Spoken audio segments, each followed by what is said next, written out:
Ketua Umum sekaligus bakal capres Partai Gerindra Prabowo Subianto bertemu dengan Putri Presiden keempat Republik Indonesia Abdurrahman Wahid, Yeni Wahid, Rabu sore. Pertemuan itu digelar di rumah Prabowo di Jalan Kartanegara, Jakarta Selatan.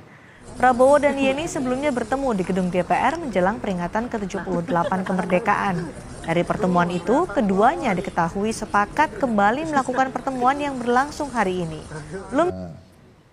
Ya, sebagaimana kalian ketahui, hubungan saya sudah cukup lama sama keluarga Gus Dur, puluhan tahun sejak saya masih cukup remaja, sekarang sudah agak remaja kira-kira. Nah, jadi hubungannya lama sebelum beliau presiden, selama jadi presiden dan sesudah jadi presiden, hubungannya masih sangat baik dan tentunya ya kita hubungan terus, tukar pikiran tentang masalah-masalah bangsa, negara, umat.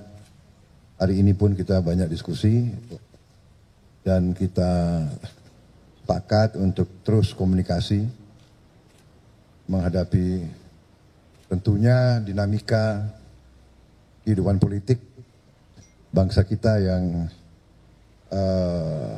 saya kira cukup dinamis. Saya kira itu yang bisa saya sampaikan ya, Mbak. Hubungannya ini hubungan hati. Bukan cuma sekedar politik melampaui 5 tahunan, ajang politik 5 tahunan. Kira-kira begitu ya Mas Bowo ya. Saya kira demikian juga ya, jadi kekeluargaan, persahabatan itu harus kita utamakan. Perbedaan politik itu biasa. Kadang-kadang Mbak Yeni berada di pihak yang berbeda dengan saya. Tidak ada masalah. Ya. Tetap kita komunikasi dengan baik.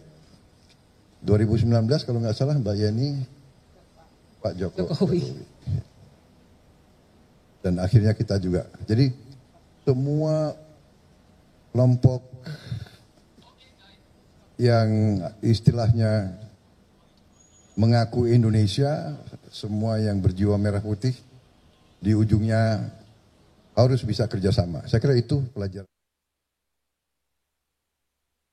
Kita butuh figur seperti Prabowo, ya. Karena saya percaya setiap zaman membutuhkan pemimpinnya. Nah, zaman mulai dari Bung Karno pada waktu itu transisi kemerdekaan, kita butuh pemimpin revolusioner. Lalu Pak Harto, kita butuh pemimpin yang membangun pasca kemerdekaan. Pak Habibie, beliau memberikan imajinasi tentang negara yang berbasis teknologi. Gus Dur memberikan pondasi tentang demokrasi dan kesetaraan untuk semua, keadilan sosial bagi seluruh warga Indonesia. Bu Mega kemudian mengedepankan populisme dalam kebijakan pemerintahan beliau. Nah, Pak SBY kembali memberikan stabilitas ekonomi, stabilitas politik, dan memberikan contoh bagaimana Jenderal TNI bisa ikut dalam kontestasi demokrasi. Kemudian Pak Jokowi ini memulai take off untuk industrialisasi. Nah, pemimpin ke depannya harus meneruskan program-program dari pemimpin-pemimpin sebelumnya. Salah satu tantangan yang dihadapi oleh bangsa kita ke depan dalam kerangka geopolitik, dinamika geopolitik yang sedang berkembang saat ini adalah bahwa ada ketegangan-ketegangan di wilayah kita. Letak Indonesia ya yang dekat dengan negara-negara yang punya potensi pertikaian tinggi. Contohnya akan ada ketegangan-ketegangan ke depan ini menurut saya Pak Prabowo tidak bisa dihindari. Mungkin saja ada potensi ketegangan misalnya terjadi di Taiwan Strait. Ya. Kalau itu terjadi ketika ada negara yang melakukan move di sana secara navigasional, itu kemudian akan berdampak kepada pasokan rantai global.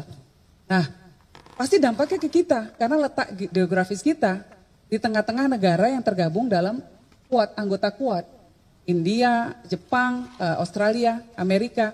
Nah, pemimpin yang akan memimpin Indonesia ke depan harus mengerti dinamika geopolitik.